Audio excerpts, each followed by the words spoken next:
بسم الله الرحمن الرحيم. السلام عليكم ورحمة الله وبركاته.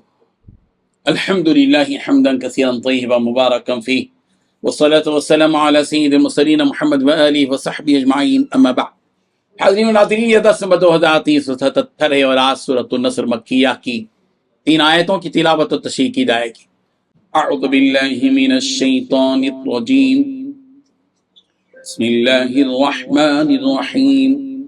اذا جاء نصر اللہ والفتح ورأيت الناس يدخلون في دين الله أفواجا فسبح بحمد ربك واستغفره إنه كان توابا. صدق اللہ العظیم.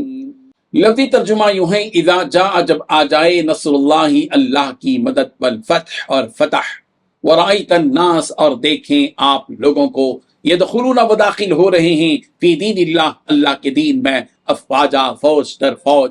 فسبح، تو آپ تسبیح کیا کیجئے، بحمد ربک، اپنے رب کی حمد کے ساتھ، واستغفرہ، اور اس سے بخشش مانگیے، انہ کان توابا، بلا شبہ وہ بہت زیادہ توبہ قبول کرنے والا ہے. ترجمہ یوں ہے، جب اللہ کی مدد آ پہنچی اور فتح حاصل ہو گئی اور تم نے دیکھ لیا کہ لوگ غول کے غول اللہ کے دین میں داخل ہو رہے ہیں، تو اپنے پروردگار کی تعریف کے ساتھ تسبیح کرو اور اس سے مغفرت مانگو، بے شک وہ معاف کرنے والا ہے. ان 3 آیتوں میں 5 باتیں بیان کی گئی ہیں. پہلی بات، جب اللہ تعالیٰ کی مدد اور فتح آ جائے. دوسری بات، آپ لوگوں کو دیکھو گے کہ وہ فوج در فوج اللہ کے دین میں داخل ہو رہے ہیں. تیسری بات، آپ اس پر اپنے پروردگار کی حمد کے ساتھ تسبیح بھی بیان کیجیے. چوتھی بات، اس سے مغفرت مانگیے. پانچویں بات، یقین جانیے کہ بہت معاف کرنے والا ہے. بزرگان محترم، اللہ تبارک و تعالیٰ نبی رحمت صلی اللہ علیہ وسلم سے ارشاد فرما رہے ہیں کہ اے نبی، جب آپ اللہ تعالیٰ کی مدد کو آتا دیکھو، اور دیکھو کہ اس اللہ نے سارے ملکوں پر، خصوصاً مکے پر، آپ علیہ الصلوۃ والتسلیم کو فتح دے دی.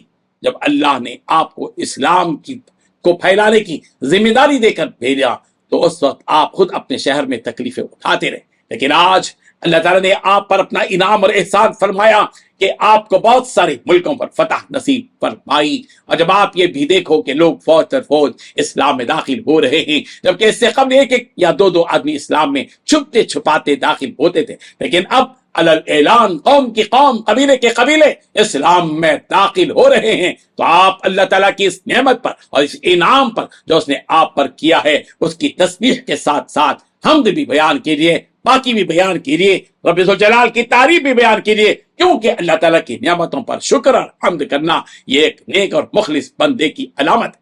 لہذا آپ اس علامت کو اپنے سے جدا ہونے نہ دیں، بلکہ اور بھی زیادہ آپ اس رب کی پاکی اور حمد بیان کیجیے، اور ساتھ میں تواضع کا مظاہرہ کرتے ہوئے اللہ تعالیٰ سے استغفار بھی کرتے رہیے، تاکہ تکبر و بڑائی کی جھلک بھی آپ کے عمل میں ظاہر نہ ہونے پائے، اور آپ کے اس عمل سے آپ کی امت کو بھی سبق مل جائے کہ جب تمہارے پاس ہر طرح کا خیر آ جائے اور تمہیں غلبہ نصیب ہو جائے، تو تمہیں مغرور ہو کر اس اللہ کو بھولنا نہیں چاہیے، بلکہ اس پر اللہ کا شکر ادا کرتے ہوئے بڑے ہی تواضع کے ساتھ اپنے گناہوں کی مغفرت مانگنی چاہیے.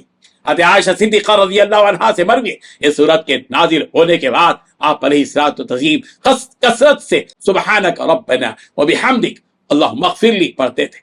اکثر علماء کی رائے یہاں نصر اللہ والفتح سے مراد فتح مکہ ہے، کہ جس دن اللہ تعالیٰ نے آپ کو کفار مکہ پر غلبہ عطا کر کے اس شہر پر فتح نصیب فرمائی. اسی بنا پر علماء تفسیر نے بیان فرمایا کہ فتح مکہ 8 سن ہجری رمضان مبارک میں ہوا، اور یہ سورت 10 سن ہجری کو نازل ہوئی، جس سے یہ معلوم ہوتا ہے کہ اس سے مراد فتح مکہ ہے. اور اس صورت کے نازل ہونے کے 70 دن بعد ربیع الاول 11 سن ہجری میں آپ علیہ الصلوۃ والتسلیم کا وصال ہوا.